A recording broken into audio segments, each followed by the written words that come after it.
Muchas gracias, presidente. Yo quiero hacer algunas observaciones sobre afirmaciones que se han hecho acá. Primero, me complace que se esté haciendo un llamado desde esta comisión para acabar de una vez por todas con esa macartización en torno al tema de la paz. No es serio que en Colombia todo el tiempo se hable de amigos de la paz y amigos de la guerra. Los colombianos todos queremos la paz, la diferencia es cómo la queremos. Schopenhauer decía que toda verdad pasa por 3 etapas antes de ser reconocida. En la primera es ridiculizada, en la segunda genera una violenta oposición y en la tercera resulta aceptada como si fuera evidente. Nosotros esperamos más temprano que tarde llegar a esa tercera etapa. Frente al tema del conflicto armado interno, no solo fue el gobierno, hay muchos escritos, yo los invito a leer 2 textos de Eduardo Posada Carbó, uno se llama Guerra Civil, el lenguaje del conflicto en Colombia, y otro, Ilegitimidad del Estado en Colombia, sobre los abusos de un concepto, donde explica claramente que en Colombia no ha existido conflicto interno armado o guerra civil. De hecho, un escritor que es de izquierda, en paz descanse, José Saramago, decía: en Colombia no hay guerrillas sino bandas armadas. No puedo imaginar a un país con un gobierno comunista que se dedicara al secuestro, al asesinato, a la violación de derechos. Ellos no son comunistas, quizá en un principio lo fueron, ahora no. Colombia hace parte de la ONU y la OEA, y en muchas leyes que ratificaron acuerdos con estas organizaciones se ha hablado del tema del terrorismo y de definiciones del terrorismo. Por eso, en un momento, nosotros, atendiendo estos postulados y el propio artículo 343 del Código Penal colombiano, hemos dicho que Colombia no tiene un conflicto armado interno entendido técnicamente como guerra civil, sino que ha tenido una amenaza terrorista. Nos mantenemos en esa posición que además en su momento compartió la Unión Europea, Estados Unidos y otros países que declararon a la FARC una organización terrorista. Porque en Colombia lo que no se puede continuar diciendo es manejando discursos que justifiquen la violencia y que hagan creer que cualquier delito que se cometa aduciendo razones políticas es un delito político, porque eso no es cierto. Y eso también está claramente determinado. Traquetear, poner bombas, violar mujeres y obligarlas a abortar no es un delito político, así se cometa aduciendo razones políticas. El tema que se habló aquí en un momento sobre la participación de fuerzas militares en operativos, eso no pasa solo en Colombia, ha pasado en Brasil, México y en muchos otros países, y de hecho se reconoce que por la amenaza que representan ciertas estructuras criminales a la convivencia, se ha tenido que llegar al uso de fuerzas militares en temas internos que antes eran competencia exclusiva de la policía. Este no es un asunto solo en Colombia. El tema del fiscal.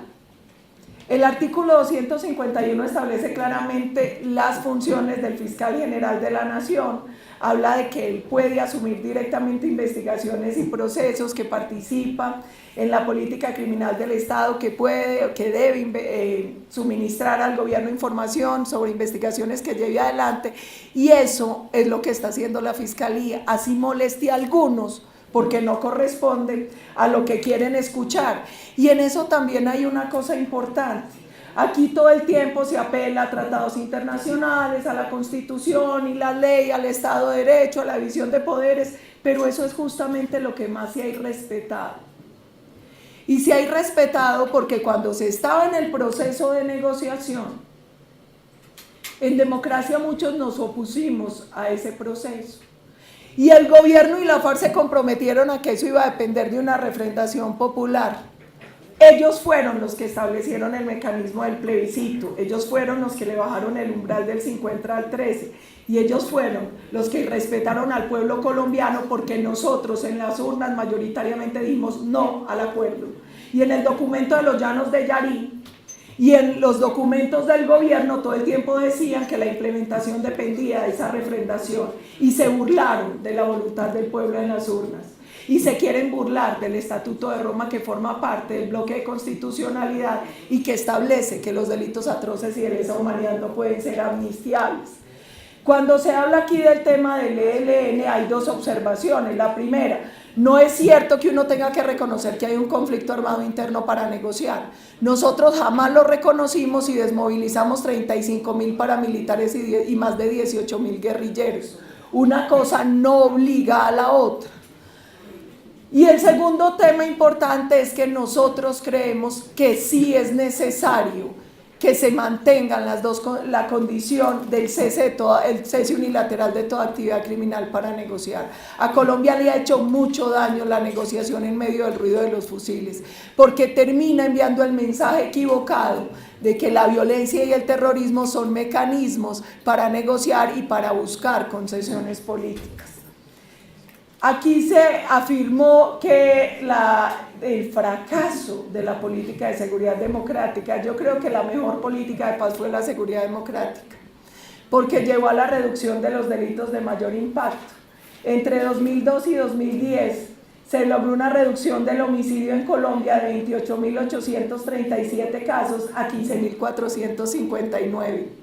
El secuestro se redujo de 2.882 a 282. Los actos terroristas pasaron de 1.645 a 472.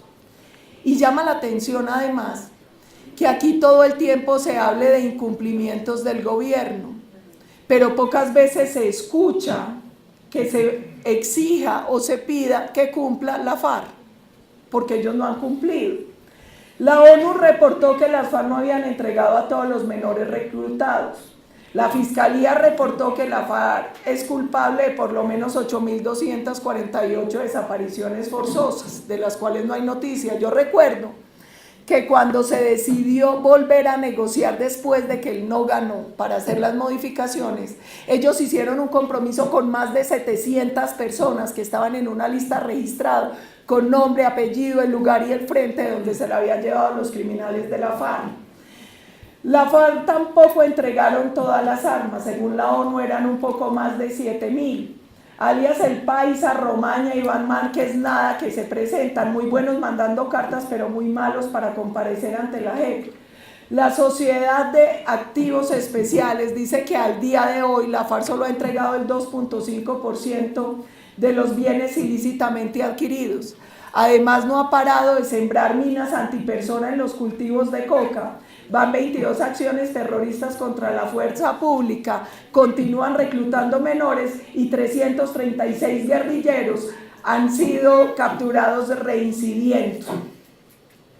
Aquí se hizo alusión a las vallas, para claridad de todos, no son ni del gobierno ni del partido, son mías y están marcadas.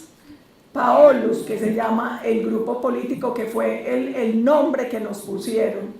Nosotros somos responsables de las vallas y es muy bueno exigir respeto y el respeto es un derecho y es mejor cuando se gana.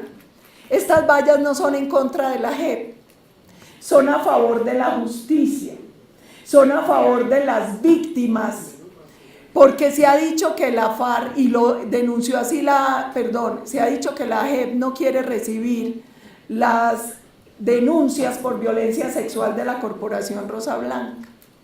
Hay un cartel de contratación, hay integrantes de la JEP en la Fiscalía por obstrucción a la justicia, Marta Lucía Zamora, asesoramiento y otras actuaciones ilegales, abuso de la función pública, perturbación de actos oficiales, los abogados Yuli Milena Enrique, Luis Ernesto Caicedo. Entonces yo creo que el problema del desprestigio de la JEP no son las vallas, sino la JEP.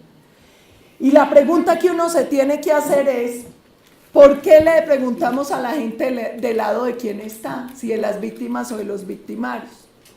Porque la FARC participó en el diseño de la JEP y en la elección de sus magistrados.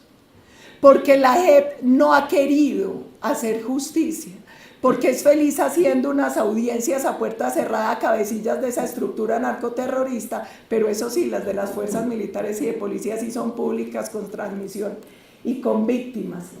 Yo creo que hay que hacer una reflexión sobre el funcionamiento de la JEP y enhorabuena a las objeciones del gobierno.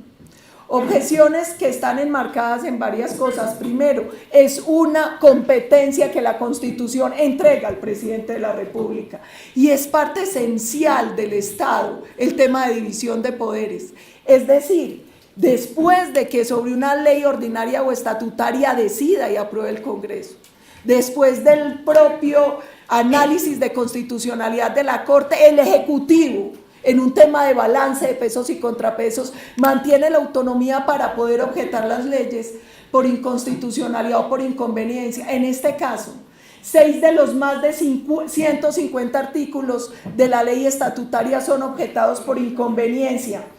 Y a mí me parece que se debería tratar de mirar con detenimiento esos 6 puntos.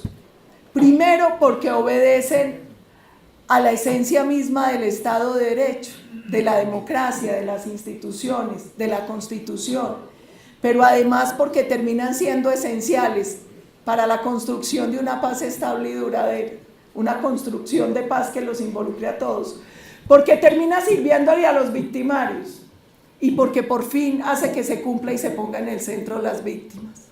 Con el artículo 7, ¿qué se busca? Que la FARC tenga que devolver todos los bienes ilícitamente adquiridos para reparar las víctimas. Si no, este proceso se estaría convirtiendo en el lavado de activos más grande en la historia de Colombia. Ellos tienen una responsabilidad con las víctimas y deberían devolver hasta el último centavo ilícitamente adquirido para repararlas. El tema de la facultad del alto comisionado, que es una facultad que históricamente ha tenido para determinar quiénes entran y pueden participar dentro de un proceso como el que se vivió con la FARC. El tema de la impunidad para delitos atroces y de lesa humanidad. Aquí han hablado mucho de la Constitución, del bloque de constitucionalidad, del respeto a los tratados internacionales. Pues bueno, el Estatuto de Roma dice que en el tema de justicia con delitos atroces y de lesa humanidad y genocidio tiene que haber proporcionalidad, que no son delitos amnistiables ni indultables y que no precluyen, por lo tanto, hasta los bandidos de la FARC les sirven. Porque si no existe en Colombia un mínimo de justicia, muchos colombianos, y yo me cuento entre ellos, nos vamos a dedicar hasta el último día de nuestra vida para que comparezcan ante la Corte Penal Internacional como subsidiaria, si en Colombia no se hace un mínimo de justicia con este tipo de delitos. La otra cosa importante, que se permita la investigación por parte de la Fiscalía y otros órganos de investigación, el tema de la extradición.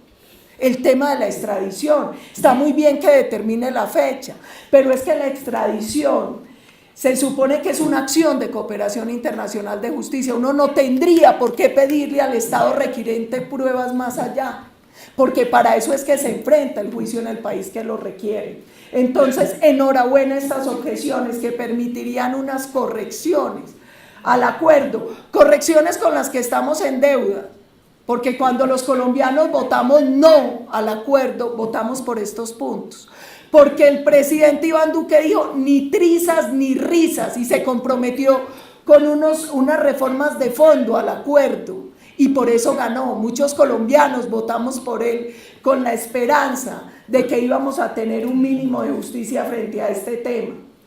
Otro de los puntos que aquí se ha tocado es el... Déjeme un último punto, cortitico, con el tema del comisionado de Naciones Unidas. Con todo respeto, la declaración que hizo el comisionado en Colombia sí fue interferir en un tema interno y en un tema que tenía que ver con división de poderes y facultades presidenciales que otorgaba la Constitución. Yo sí quiero aprovechar que están aquí los ministros, porque yo sí tengo una preocupación con la ONU, y es que viene abriendo nuevos puntos de concentración para la gente de la FARC. En el caso solo de Antioquia y de Chocó, en el corredor norte, que es un corredor estratégico para tráfico de drogas, armas y temas de minería ilegal, la ONU ha abierto puntos en Mutatá, Dabeiba, Frontino, Urrao, Yondó y Jiguamiandó, que están por fuera de los puntos que se habían acordado entre la FARC y el gobierno y donde está exigiendo que se le brinde protección a la ONU cuando va y visita a unos miembros de la FARC que están ahí concentrados sin que esos puntos hayan sido previamente acordados. Muchas gracias, presidente.